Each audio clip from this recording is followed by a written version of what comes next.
ஏய், ஜிப்பா அவுத்து பார்த்து நம்ம ஆளுங்க தான் தேடி தேடி சுட்டுருக்கானுங்கடா.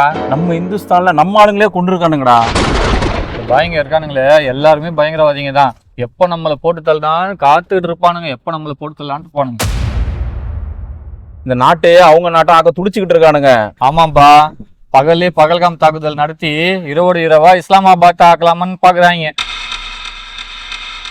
ஆமாப்பா, நீங்க சொல்றதும் கரெக்ட் தான். நம்ம ஆளுங்களா பார்த்து தேடியில சுட்டு இருக்கானுங்க.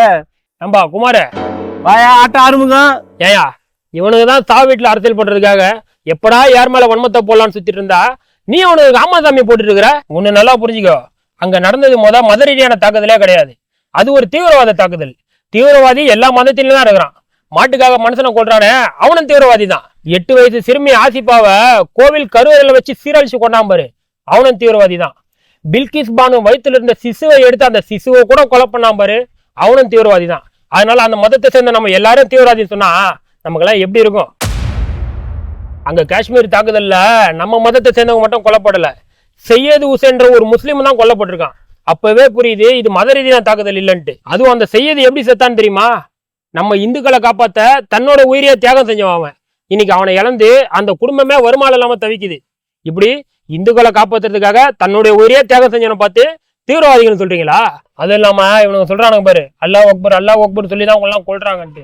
அதே காஷ்மீரை சேர்ந்த முஸ்லிம்கள் அங்க பாதிக்கப்பட்டவனை காப்பாற்றும் போது இதே அல்லாஹ் அக்பர் பிஸ்மில்லா பிஸ்மில்லான்னு தான் காப்பாத்துறானா. அதுக்கெல்லாம் என்ன பதில் சொல்ல போற? அதே மாதிரி என்ன சொன்னா, இந்துஸ்தான்ல நம்ம ஆளுங்களுக்கே பாதுகாப்பு இல்லையா அப்படின்றான். உங்க பாதுகாவலர் ஒருத்தர் இருக்காரு, இப்படி ஒரு விஷயம் நடந்த உடனே சவுதி அரேபியால இருந்து பயணத்தையே ரத்து பண்ணிட்டு வந்தாரு.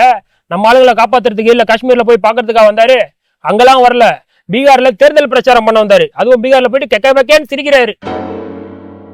ஏன் குமார, இவனுங்க தான் இவ்வளவு வன்மத்தை பரப்புறானுங்கன்னா நீயும் வெக்கமே இல்லாம ஆமா சாமி போட்டுட்டு இருக்கிற. போன வருஷம் வெள்ளம் வந்தப்போ நம்ம வீட்டுல தங்கறதுக்கே இடம் இல்லாம தவிச்சிட்டு இருந்தோம். அப்ப இந்த பாய்ங்க தான் அவனுங்க தொழுகிற மசூதியை திறந்து விட்டு நம்ம வீட்டு பெண்கள்லாம் பத்திரமா பார்த்துட்டு இருந்தானுங்க. இப்படி நம்ம வீட்டு பெண்கள்லாம் பாதுகாப்பா அவனுங்க தான் உனக்கு தீவிரவாதியா? இவ்வளவு ஏன் கொரோனா வந்து எல்லாரும் செத்துட்டு இருக்கும்போது ஒரு அப்பா சடலத்தை ஒரு பையன் கூட தொட முடியாத நிலைமை இருந்துச்சு. அப்போ இந்த முஸ்லிம்கள் தான் வந்து இந்த தமுமுக எஸ்டிபி இவங்க தான் வந்து நம்ம மத வழக்கப்படி அந்த சடலத்தை அடக்கம் பண்ணி ஒரு மகனா நின்று உதவி செஞ்சாங்க. இப்படிலாம் உதவி செய்யறாங்க. இந்த மதம் தான் உங்களுக்கு பயங்கரவாத மதமா? அதனால ஒன்று நல்லா புரிஞ்சுக்க குமார, இங்க இவனுங்களோட அரசியலுக்காக பல வெறுப்பை பரப்பிட்டு இருப்பானுங்க. அதெல்லாம் நம்பி நம்ம கூட தாயா புள்ளையா பழகிறோம்லாம் எதிரி ஆகிறாத, பார்த்து புரிஞ்சுக்கோ. குமாரே, அவனுக்கு கிடக்குறானுங்க எல்லாம் நம்ம ஜி பாத்துப்பாரு. மாதிரி அந்த பாய்ங்க இருக்காங்களே, மதம் என்னும் மதமோ எட்டும்